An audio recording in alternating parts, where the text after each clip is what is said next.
میں تو ایک بچہ ہوں، جوان ہوں، یہاں بزرگ بیٹھے ہوئے ہیں.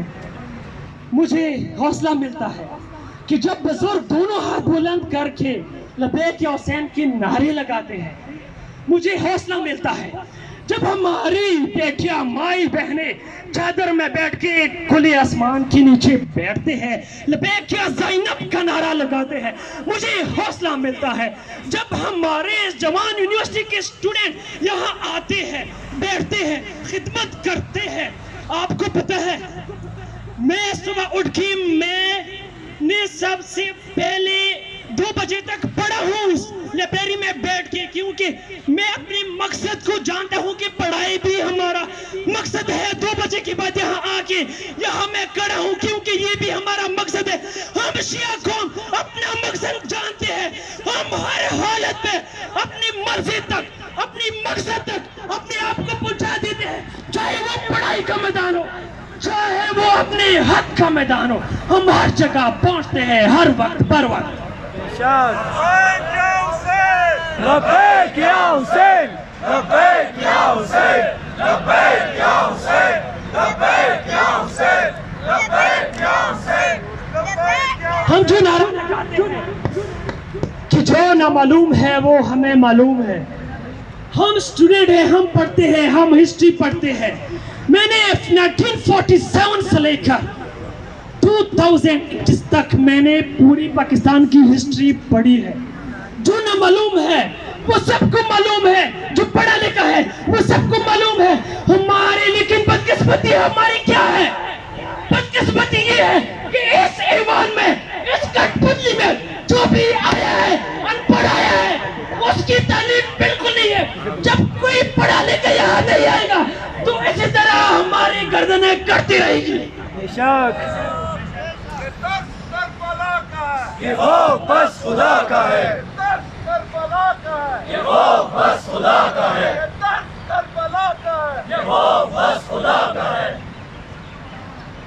ٹائم کی کمی کی وجہ سے چند اور باتیں. ہمارا مطالبہ بھی تو سنو. کوئٹہ کی مظلومین نے چند مطالبے رکھے ہیں، اس کو تو ہر حال میں آپ نے پورا کرنا ہوگا، چاہے جو بھی ہو. لیکن میرے 2 مطالبات ہیں. ایک تو یہ کہ آج کے بعد ایک قانون رکھ لو کہ جو بھی پارلیمنٹ میں آئے گا وہ تعلیم یافتہ ہوگا، ان پڑھ نہیں ہوگا. اور دوسرا مطالبہ میرا یہ ہے کہ آج کے بعد کوئٹہ کو کوئٹہ مت کہو، قتل گاہ کہو، کربلا کہو. واقعی میں حسینی ہوئی کربلا تھی، اس سے بڑی کربلا ایک وہ کربلا تھی، ایک یہ کربلا. وہاں بھی گردنوں پہ چوریاں پھیری گئی، یہاں بھی گردنیں کاٹی گئی. اس چوری کے ساتھ ایک بہن کی الفاظ، ایک ماں کی الفاظ کہ جس چوری کے ساتھ ہم پیاس ٹماٹر نہیں کاٹ سکتے، اتنی ایسی چوری کے ساتھ ہمارے بھائیوں کو، ہمارے بیٹوں کی گردنیں کاٹے ہیں. ایک بیٹی نے، میں تو ایک بچہ ہوں، جوان ہوں، یہاں بزرگ بیٹھے ہوئے ہیں. مجھے حوصلہ ملتا ہے کہ جب بزرگ دونوں ہاتھ بلند کر کے لبیک یا حسین کے نعرے لگاتے ہیں.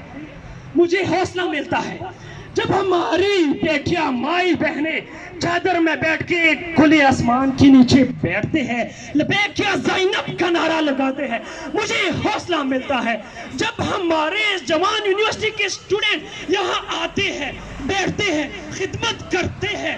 آپ کو پتہ ہے میں صبح اٹھ کے میں نے سب سے پہلے 2 بجے تک پڑھا ہوں لائبریری میں بیٹھ کے، کیونکہ میں اپنے مقصد کو جانتا ہوں کہ پڑھائی بھی ہمارا مقصد ہے. 2 بجے کے بعد یہاں آ کے یہاں میں کھڑا ہوں کیونکہ یہ بھی ہمارا مقصد ہے.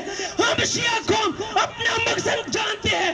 ہم ہر حالت میں اپنی مرضی تک، اپنی مقصد تک اپنے آپ کو پہنچا دیتے ہیں، چاہے وہ پڑھائی کا میدان ہو، چاہے وہ اپنے حق کا میدان ہو.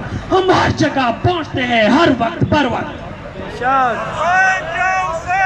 لبیک یا حسین، لبیک یا حسین، لبیک یا حسین، لبیک یا حسین، لبیک یا حسین، لبیک یا حسین. ہم جو نعرہ لگاتے ہیں کہ جو نامعلوم ہے وہ ہمیں معلوم ہے.